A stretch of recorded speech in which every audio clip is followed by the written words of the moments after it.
Hi, this is Verdi from the Sauna Heater. In this video, I'm going to teach you how to ventilate your sauna properly and why you should ventilate your sauna in the first place. Even though in the original sauna countries like Finland and Estonia, it's unheard of not to do ventilation to your sauna. I have seen a lot of saunas in North America and also in other parts of the world that don't have such an established sauna culture yet, not to ventilate their sauna at all. And this leads to few problems. Most notably, when you go to the sauna, you will have a lack of oxygen, which will force you to get out rather quickly. You will run out of breath at some point during your sauna going, because you don't have the intake ventilation bringing in fresh air with oxygen. So you will feel tired after sauna going if you haven't ventilated the sauna properly. You will also have very layered sauna air, meaning you have cold air sitting on the bottom of the sauna because cold air is heavier than hot air, and the hot air that rises up will be sitting on top of the sauna. So your head will be hot and your feet will be cold, and the temperature difference between lower level of the sauna to the higher level of the sauna will be very significant. It can be over 100 degrees Fahrenheit between the lower levels and higher levels of the sauna if the sauna is not ventilated at all. Also, your heater will break sooner or later, and your sauna overall will break down pretty quickly because ventilation also dries up the sauna and gets rid of the steam, the löyly that comes when you throw water on the sauna heater. That nice humid air that is the most enjoyable part of the sauna experience will eventually escape, and the ventilation will dry out the sauna. As a quick side note, many saunas, especially commercial saunas that have the sign that don't throw water on the sauna heater, it doesn't mean that the sauna heater couldn't be thrown water at. It's just because when you don't have ventilation, there is no means for that humid air to escape. So if you would throw water on the sauna heater, the sauna would go bad, not the heater itself. So when you don't have a proper ventilation, you basically don't have a proper sauna at all. So how do we make sure that the sauna is ventilated properly? When I read the sauna forums, Reddit, and all of these places, I talk with my customer, it seems to be pretty unclear. I would say ventilating an indoor and outdoor sauna is a completely different thing, first and foremost. So with outdoor saunas, the ventilation is super simple. You just need to have adjustable ventilation holes in the correct places, and that's it. The beautiful thing with outdoor saunas is that the air outside of your sauna is always fresh. So when you place the intake vent next to the heater and you have the air coming in from there, that's always fresh, oxygen-rich air. And when you have your exhaust vents, your humid and hot air will escape into the nature, no problem at all. The difficult thing with indoor saunas is that you need to make sure that the air that you circulate into your sauna through your intake vent is fresh, and the air in the room next to the sauna probably isn't. So in the most optimal situation, you would need to have, or you want to have, the air coming from outdoors, so you need to take that into consideration when building your indoor sauna's intake ventilation. And when it comes to indoor sauna's exhaust ventilation, you can't just exhaust the air to the room next to, because otherwise that room will rot and decay over time.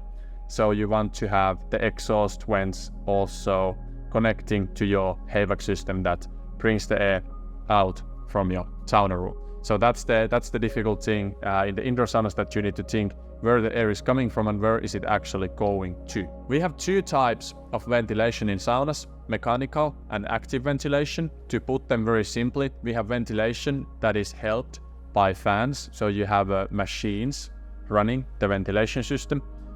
This can be expensive and this needs to be done by HVAC professionals, but this usually guarantees the best possible ventilation. However, most of our clients at thesaunaheater.com do active ventilation, meaning just a gravity-based ventilation, and that's something I also recommend you to do because it's super simple, doesn't include any machines, and when the vents placed in the correct places and your sauna design is done correctly, you will still have great sauna experience without having to have machines run your ventilation as well. You can contemplate it with your HVAC professional if you want to do mechanical ventilation or ventilation run by machines, but in most cases it's just fine to have active ventilation, so gravity-based ventilation. Now let me teach you through a few pictures where should you place your vents and how should you do it. So here we can see the intake vent location. So you want to have the intake vent here where I have this blue circle, so directly above the sauna heater. This is one option, or then you want to have it directly below the sauna heater. So these are basically your options. You don't need both, you need just one or the other. And you can choose which one fits your sauna design best. So when you have the intake vent here, you have cold air coming in from outdoors in this case, for example, and hot air that is lighter than cold air is rising from here. So then they will mix, the fresh oxygen-rich air will mix here with the hot rising air and with the steam when you throw water on the heater and start going towards the ceiling. Or then here behind the sauna heater, this cools down the heater a little bit and also the air mixes with the hot heat source. So you want to have the intake vent. You could also have it here on the side if you want to, or here on this side. So this blue circle would be your intake vent, or here. So whatever you want in this sauna, it's probably there behind the sauna heater. But you want to have it have the intake vent where the heat source, so the sauna heater is, because then the fresh oxygen-rich air mixes with the hot air. So these are your options. You can choose whichever you want, somewhere close to the sauna heater. These are also the options, but I would go with either directly below like that or directly above like this.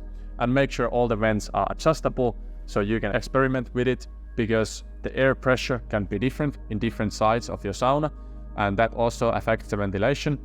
Ventilation is not exact science, so you want to have adjustable vents, meaning that you can have them fully closed or fully open or something in between, just holes that you can basically adjust. Then we have exhaust vent location. So you want to have the exhaust vent on the opposite side from the sauna heater. So in this case, for example, if we would have the sauna heater here on the bottom right corner where my cursor is right now. So if the sauna heater is here, this is our hot sauna heater, as we can see. Then you want to have the exhaust ventilation, and in electric saunas you want to have two. You want to have one on the ceiling on the opposite side, so this will be your drying vent, and one under the sauna benches, for example right there. And then just experiment how open or closed you should have this, and adjust them during your sauna going to get more fresh air during the sauna go. And the reason for this kind of ventilation is that when we have air rising from here, it directly moves towards the exhaust ventilation and here. So now you will have this kind of a convection loop in your sauna that allows the air to circulate in your sauna. So you will have hot air and humid air when you throw water in the heater rising from here, some of it exhausting from the vent that is in the ceiling or high above the wall on the opposite side of the sauna heater, and some of it exhausting from the vent that is under the bench. And this creates a nice airflow, small airflow that equalizes the temperatures, as we all understand. Lastly, let's look at a few pictures. These are drawings from Whom, which is one of the bigger sauna heater manufacturers, one of our partners. So here we have their electric gravity-based ventilation in an electrically heated sauna. So they recommend placing the intake vent that brings in the supply air behind the sauna heater. Then it mixes with the heat rises up. And here, when you have the sauna goer sitting, we have one adjustable exhaust vent either here on the ceiling, or then we have it here on the wall. And then we have one exhaust air under the benches a little bit lower. So this creates the convection loop to this sauna.